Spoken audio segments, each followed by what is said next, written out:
Apreciados amigos, hoy hablaremos de etnoturismo. El etnoturismo es la parte más humana de toda la actividad turística, porque con él se experimentan nuevos conocimientos, se descubren sentimientos, se encuentra la raíz de nuestros antepasados, se experimenta la historia en carne propia y se vuelve al pasado de un momento a otro con la única diferencia de que ya se lleva un conocimiento adquirido. En definitiva, el etnoturismo es la única clasificación del turismo en donde el ser humano es el atractivo principal a través de sus manifestaciones culturales, históricas, de raza, de género, etc. El mundo en el que vivimos es un lugar maravilloso.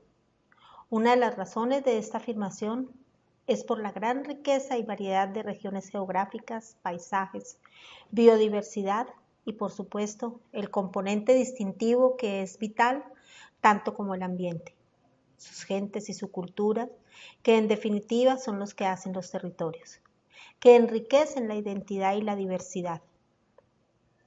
Las tendencias del turista o el mercado turístico han variado en los últimos años.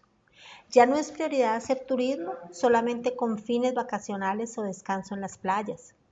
El turista pasó de ser un espectador a ser un actor de su propio destino, a protagonista y para que a través de las actividades brindadas por el turismo alternativo o los destinos puedan lograr experiencias únicas e irrepetibles. Algunas actividades que involucran el turismo alternativo son artesanías, vivencias místicas, aprendizaje de dialectos, fotografía rural, talleres gastronómicos, preparación y uso de medicinas tradicionales, agroturismo, ecoarqueología, y dentro de todas estas actividades hay algunas que se complementan con el etnoturismo. En definitiva, es el turismo especializado y dirigido que se realiza en territorios de los grupos étnicos con fines culturales, educativos y recreativos, que permiten conocer los valores culturales, formas de vida, manejo ambiental, costumbres de grupos étnicos, así como todos los aspectos relacionados con la historia de los territorios. ¿Cuáles deben ser las características que debe tener un destino étnico? Según los datos y documentación antropológica, los grupos étnicos deben considerarse según varios aspectos. ¿Cuáles son entonces? Primero, la lingüística. La lengua de los pueblos y territorios suele utilizarse como primer factor clasificador de los grupos étnicos. Se debe señalar que existe gran número de lenguas multiétnicas alrededor del mundo, pero también hay etnias que son multilingües. Estas características son sin duda algunos elementos esenciales en valorarlos como atractivos etnoturísticos, ya que pueden ser que sean lenguas en vías de extinción. Y aquí pongo el ejemplo de Paraguay. Paraguay es un país multiétnico y al mismo tiempo un país que tiene una riqueza lingüística bastante amplia. En mi viaje a ese territorio, a ese destino turístico, me encontré con que los paraguayos no solamente hablan español y que dentro de la constitución política del país es el guaraní la lengua materna. Y se enseña en los colegios, se enseña en las universidades, en los territorios se habla guaraní, pero también se habla una mezcla entre español y la lengua nativa que es el guaraní. Seguimos entonces con lo cultural. Los grupos étnicos comparten un origen común y tienen una continuidad en el tiempo, es decir, una historia o tradición común y proyectan un futuro como pueblo. Esto se alcanza a través de la transmisión generacional de un lenguaje común, unas instituciones, unos valores y unos usos y costumbres que los distinguen de otras etnias. Si bien en determinadas culturas se entremezclan los factores étnicos y los políticos, no es indispensable que un grupo étnico cuente con instituciones propias de gobierno para ser considerado como tal. La soberanía, por lo tanto, no es definitoria de las etnias, si bien se admite la necesidad de una cierta proyección social común. Los rasgos físicos. Hay ciertos grupos poblacionales que cuentan con rasgos físicos diferenciales, que son visibles, que son predominantes y que resaltan y varían dependiendo de la región en la que se visite. O religiosos. El modo de convivencia de las poblaciones muchas veces son el reflejo de su cosmovisión y de las creencias que se tienen. ¿Cuál es la necesidad entonces del etnoturismo en el mundo y el desarrollo de los pueblos a través de esta clasificación del turismo?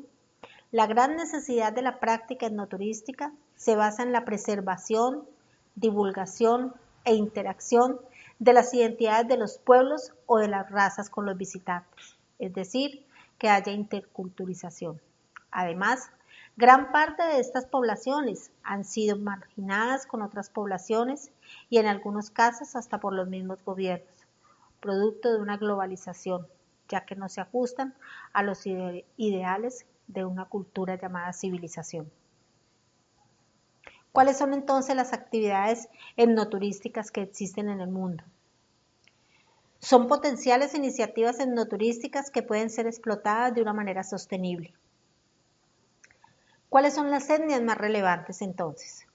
En el mundo, amerindios, iranioindios, afroamericanos, mandes, amefricanos, europeos, dravinianos, caucásicos, chino-tibetanos, mestizos, coreanos, saharianos, japoneses, árabes, malayos, polinesios, australianos, esquimo-aleutianos y bálticos.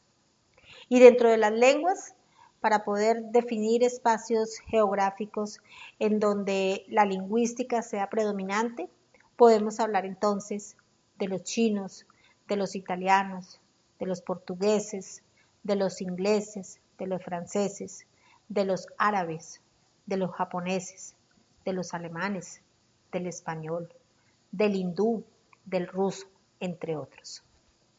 O de las religiones, que para nadie es desconocido que hay pueblos que se matan simplemente por el tema de la religión.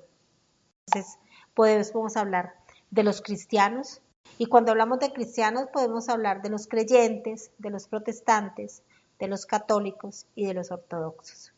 También podemos hablar del hinduismo a través de Confucio y de Lao Tse, o de los budistas, o de los animistas, o de los musulmanes, y hay dentro de los musulmanes los radicales, o los sunitas, o los chiitas, en fin, una variedad de religiones para dar y convidar. ¿Qué actividades entonces comprenden el etnoturismo? El etnoturismo es parte del turismo alternativo. Sin embargo, se plantea que tenga su propio apartado e incluya actividades como visita talleres en donde podamos aprender manualidades y actividades artesanales. Que podamos vivir experiencias únicas e irrepetibles a través de la memoria histórica de los pueblos y de su cosmovisión. Que podamos tener vivencias místicas dentro de los territorios que vamos a visitar. Que aprendamos los dialectos, la forma de vida, su idiosincrasia y su vestimenta. O el uso y preparación de medicinas tradicionales.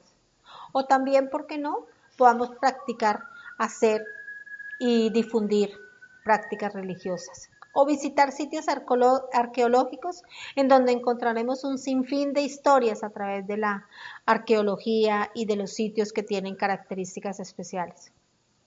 Vamos a hablar del folclore y de lo cultural. En las actividades folclóricas y culturales podemos encontrar manifestaciones multiétnicas bastante diferenciadoras, o con los conocimientos del entorno natural. En fin, actividades que se pueden desarrollar a través del etnoturismo, en donde, vuelvo y repito, es el ser humano el atractivo principal. Es por eso, amigos, que quiero invitarlos para que visiten y nos acompañen al cuarto encuentro internacional de expertos en turismo étnico que se desarrollará en la ciudad de Cartagena del 11 al 13 de febrero. Aprendiendo para ayudar. Es el objetivo de la Fundación Sonrisa de Vida, porque a través de la ancestralidad cultural podemos recuperar los valores de las artesanías y de la gastronomía en nuestro país. Gracias.